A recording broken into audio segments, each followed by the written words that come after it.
was a time when resources seemed endless. But in 2030, the great energy crisis began. With hardly any resources left on our world, global powers created the World Space Agency to look beyond the Earth for answers. The answer was found in helium-3, a powerful isotope discovered in abundance on the Moon. With it, humanity could satisfy its energy demand for decades to come. And so, in 2032, mankind colonized the Moon. Spearheaded by the Lunar Council, the WSA constructed several permanent settlements to harvest and process helium-3. The resulting energy was transferred to Earth through a revolutionary energy network, the Microwave Power Transmission, or MPT. For a time, all seemed well. Then, one fateful night in 2054, the lights went out. No energy. The MPT had gone offline, and communication with the lunar colonist was lost. Without earthly resources to launch a full-scale rescue mission to the Moon, the World Space Agency was shut down permanently in 2055. But a small group of former WSA colonists refused to accept humanity's bleak future. Determined to discover the colony's fate and to restore the MPT, they've been preparing their mission in an abandoned desert launch facility. Now, in 2059, they are ready to launch an astronaut to the Moon. What awaits is unknown and unforeseeable, but the mission is clear. Deliver us the Moon.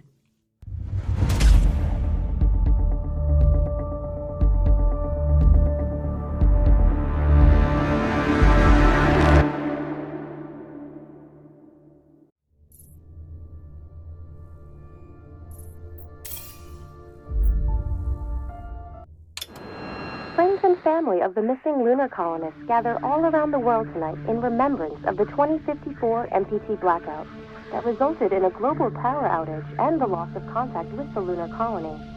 The blackout caused global turmoil, which ultimately led to the closure of the World Space Agency 1 year later. In other news, the recent formation of the largest dust storm on record has prompted climatologists to readjust their forecast of the equatorial desert's growth rate. As a result of the new storm, the desert could soon cover 30% of the globe's landmass. Several governments have pledged support for refugees despite reports of resource shortages.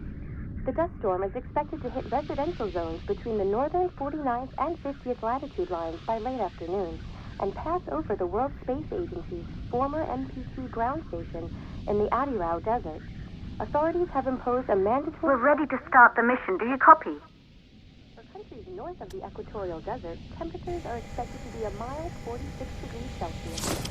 This was Nicole King for World News 1, September 16, 2059. Wishing you a safe and happy day. Ground control to Fortuna 1, this is Claire. Please confirm radio contact.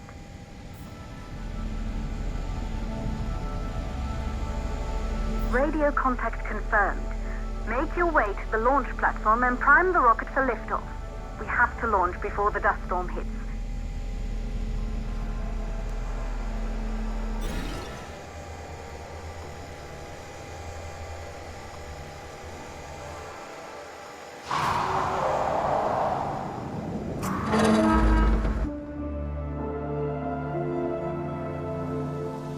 There she is, the tourist spies. It took us 4 years to get her ready for launch. But you need to hurry. The dust storm will hit this area in a few hours. If we don't succeed now, the Fortuna mission will be over for good.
on your way up to the facility.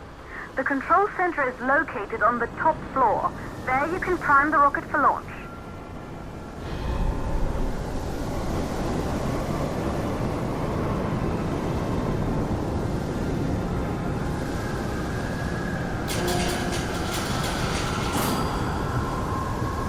It's been 5 years since we last received a microwave power transmission from the lunar colony.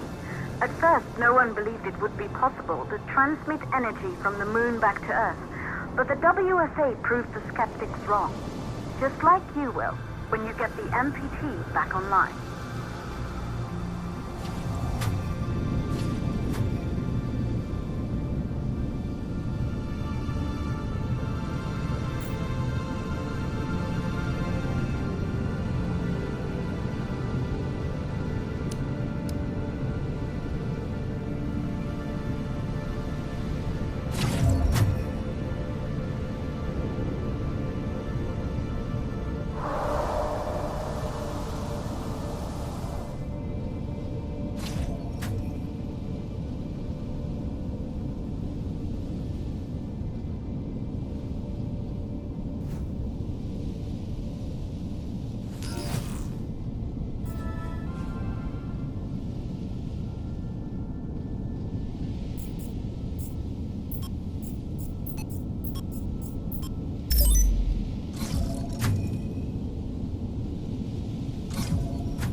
Building once functioned as part of the WSA, but it's been our home for many years now. I still can't believe you'll be leaving here for good soon. The desertification of this whole region won't take long after the storm passes through.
Good. You're in the control center.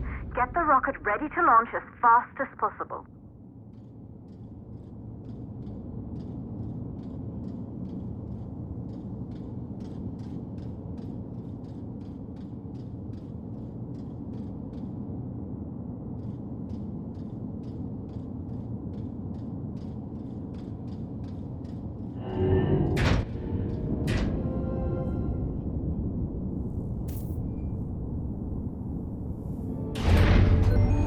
Calculating new storm ETA. Clear? We have a problem. The storm is approaching faster than expected. Way faster. Time's running out. Keep going, Fortuna. We've been working too long to give up now.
Okay, the hydrogen valves are closed.